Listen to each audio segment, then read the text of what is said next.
Risul presenta Integrando la Industria.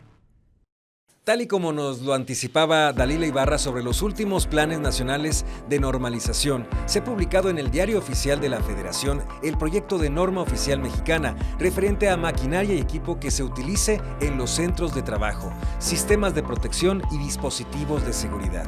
Pero, ¿por qué es de vital importancia ahora no solo para los usuarios, sino para el patrón? Quédate y conoce estos nuevos cambios. ¿Qué tal, amigos? ¿Cómo están? Soy Paco Vázquez. Bienvenidos a Integrando la Industria, presentado por Risul. Y efectivamente, hay cambios importantes en esta norma oficial mexicana que no había sido renovada desde el pasado siglo, allá por la década de los 90. Y para hablarnos a detalle de esto, nos acompaña la ingeniera Dalila Ibarra Valenzuela, especialista digital de seguridad industrial en Risul. Dalila Ibarra, bienvenida a Integrando la Industria. ¿Cómo estás? Hola, ¿qué tal, Paco? Muy bien, ¿y tú? Aquí andamos de nuevo, como lo prometimos.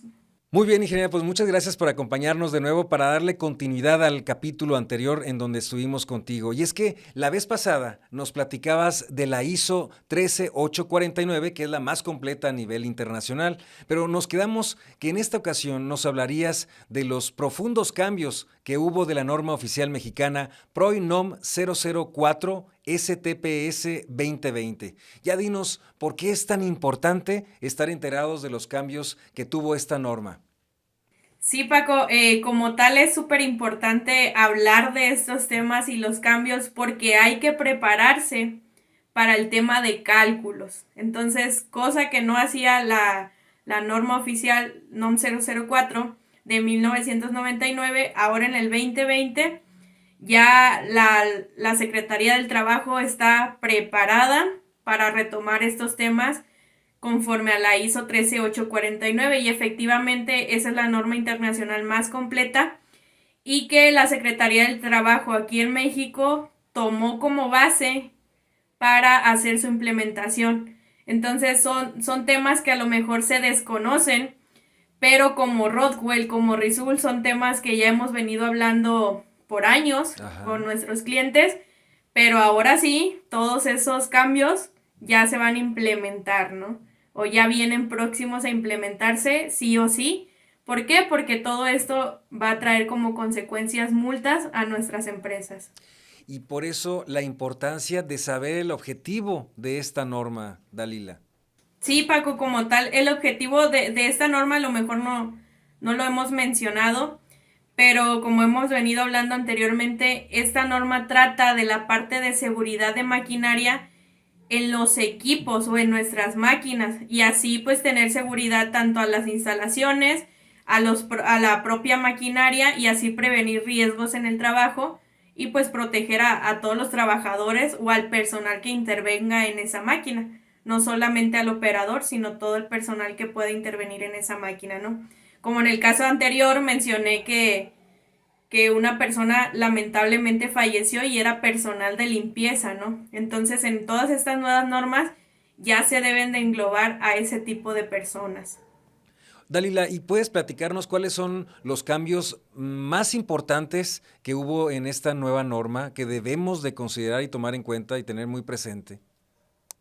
Claro que sí, Paco. La verdad es que hay pues varios puntos, varios cambios en esta norma, pero hay dos puntos súper relevantes y es en base a hacer un análisis de riesgo detallado y aparte que nosotros tenemos que entregar la justificación del nivel alcanzado de seguridad en nuestros equipos o en nuestro sistema de integración de seguridad, ¿no?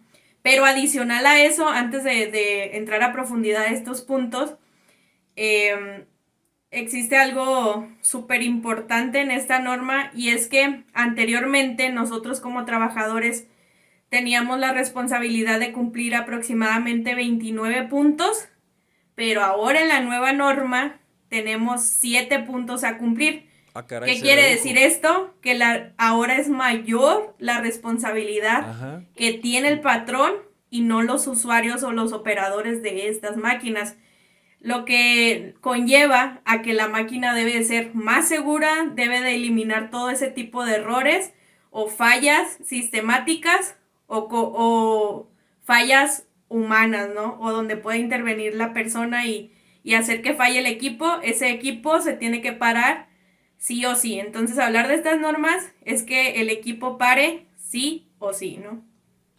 A ver, eso es de vital importancia que nos caiga el 20, que entonces ahora pues podemos decir que a lo mejor se redujo en la parte de los usuarios, pero también se incrementan las responsabilidades en la parte del patrón. Eso es un punto que hay que tener muy presente entonces, ingeniera, ¿verdad? Correcto, Paco, hay que tenerlo súper importante y adicional, pues hay criterios que tomar para tomar esta iniciativa o crear estos proyectos, ¿no? A eso quería llegar, ingeniera. ¿Cuáles son esos criterios? Por ejemplo, hace un momento hablabas que los cambios están dirigidos, por ejemplo, en importancia al análisis de riesgo y a la cobertura de seguridad. ¿Puedes decirnos cuáles son los criterios de análisis de riesgo? Sí, claro, Paco. Te mencioné estos puntos nuevamente porque son dos puntos complejos, tal vez para muchos de los usuarios, porque anteriormente hacer un análisis de riesgo era súper fácil. La realidad es que ahora no tanto porque hay que tener más conocimiento de estas máquinas, hay que evaluarlas, hay que tomar el método de reducción adecuado, ¿no? Y para esos criterios de análisis de riesgo nosotros tomamos como base la ISO 12100 y principalmente hay que identificar los riesgos, ¿no? Después hay que estimar los riesgos. Otro paso es evaluar los riesgos conforme a las medidas de mitigación correctas para reducir ese riesgo. Y para ello, pues existe una pirámide, lo comento rápidamente para los que desconocen un poquito de este tema. Existe una pirámide relacionada a esa mitigación de riesgos, con el nivel más alto siendo propio el diseño de la máquina, que quiere decir que la máquina, cuando la diseñaron, pues la diseñaron con sus protecciones adecuadas. ¿Para qué? Para que no dañe al personal, ¿no? Posterior a esto, las guardas pueden ser muy efectivas en el tema de reducción de riesgo, pero no permite mucho la interacción entre hombre-máquina, ¿no? Entonces hay procesos donde la persona tiene que estar metiendo, sacando el material, pero sin embargo, pues existe ese riesgo, ¿no? Adicional a esto, necesitamos cubrir la parte de la justificación del nivel de desempeño alcanzado en nuestro sistema. ¿Qué quiere decir? Que nuestro análisis de riesgo contra nuestro sistema debe de ser igual o mayor al que nos pide el análisis de riesgo.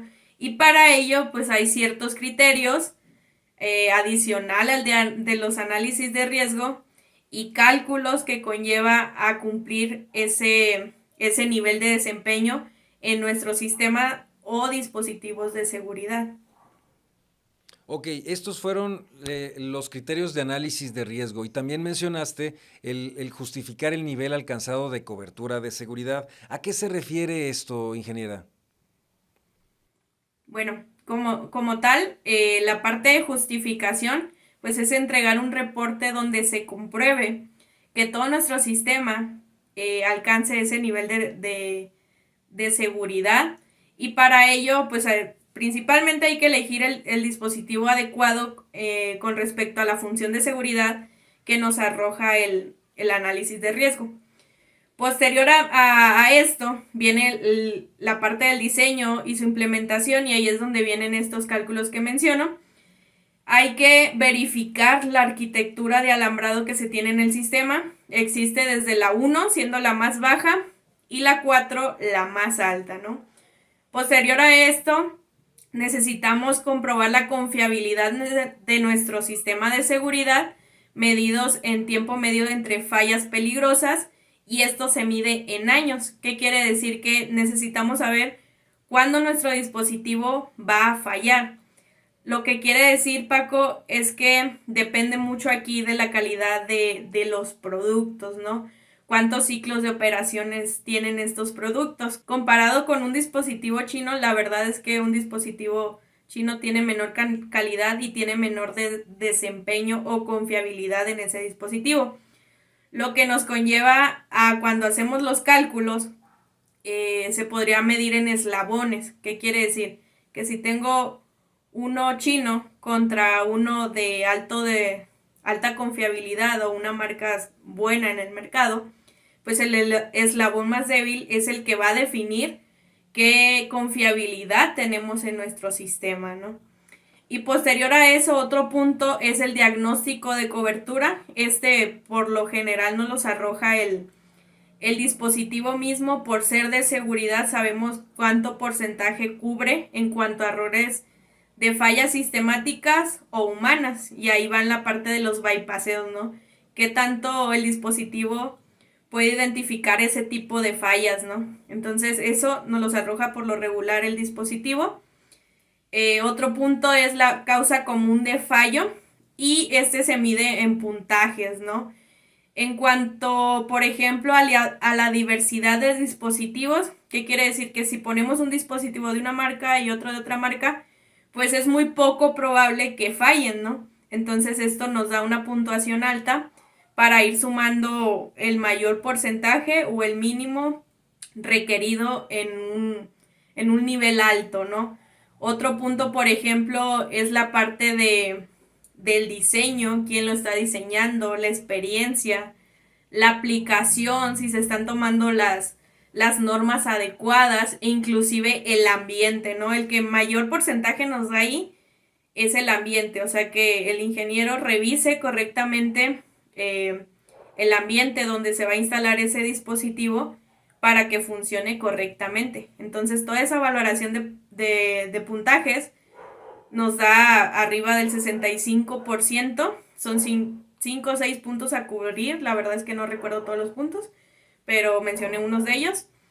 Y posterior a eso, hay que agregarle que si se tiene un dispositivo programable, hay que diseñarlo con respecto a otra norma, que es la IS 62061.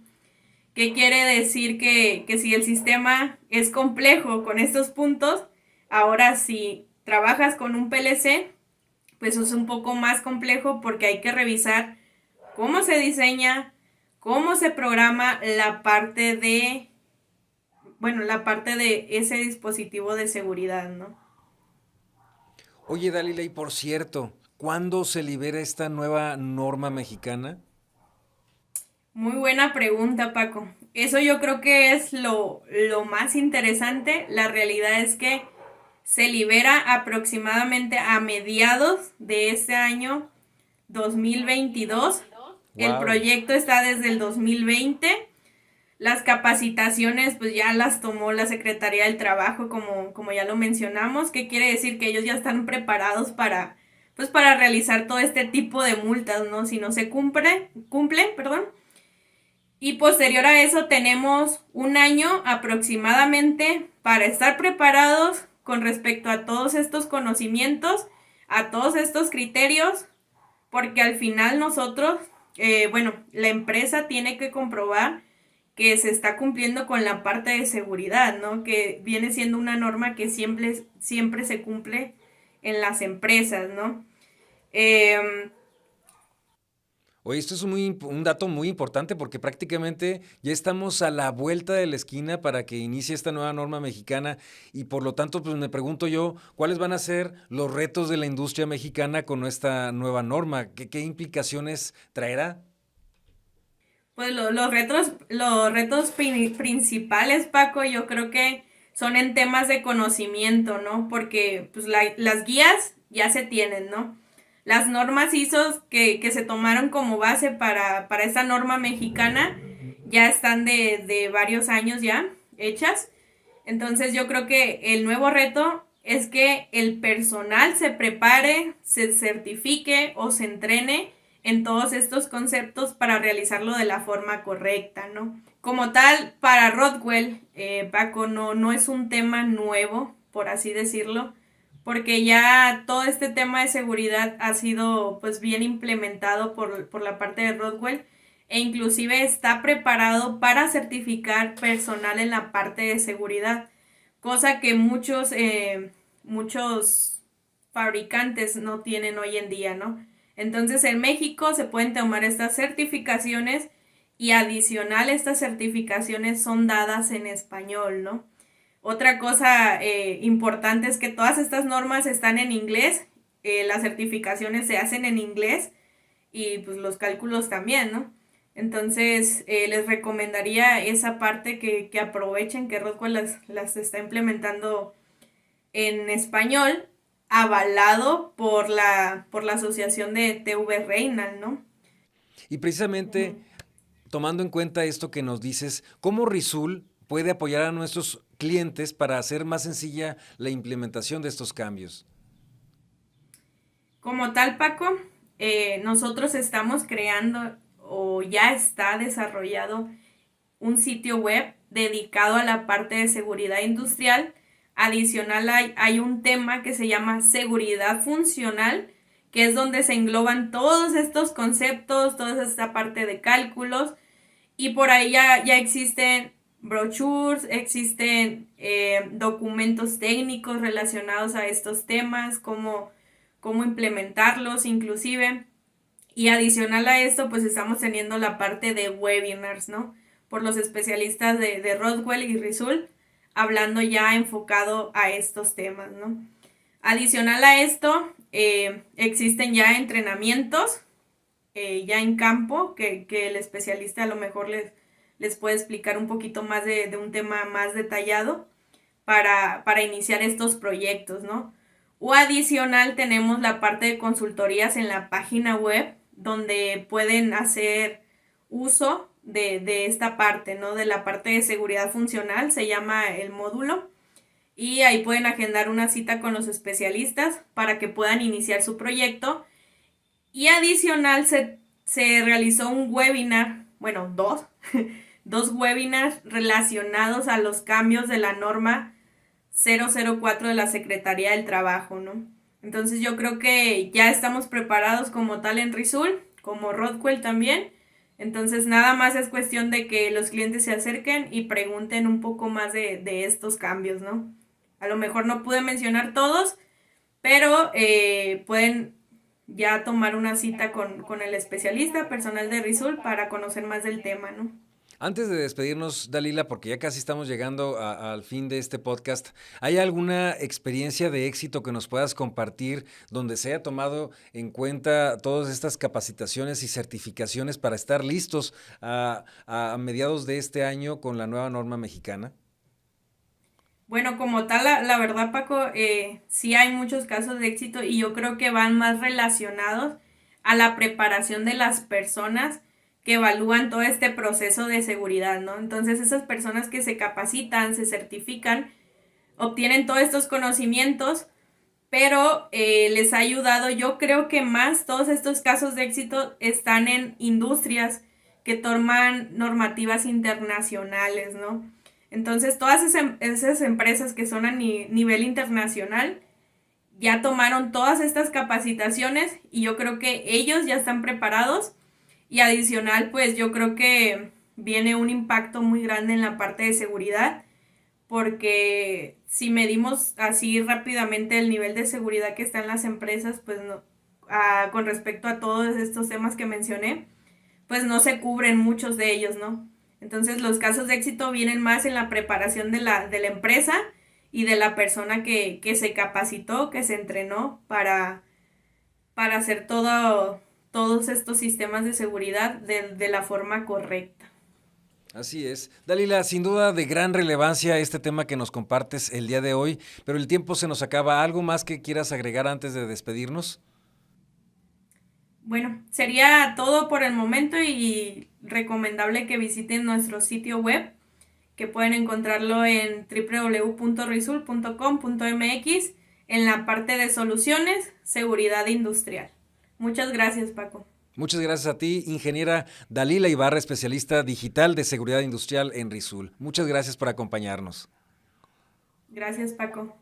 Amigos, compártanos sus dudas y comentarios al correo electrónico integrandolaindustria@risul.com.mx. Los esperamos cada viernes en nuestro siguiente podcast presentado por Risul. Soy Paco Vázquez. Hasta la próxima. Integrando la industria.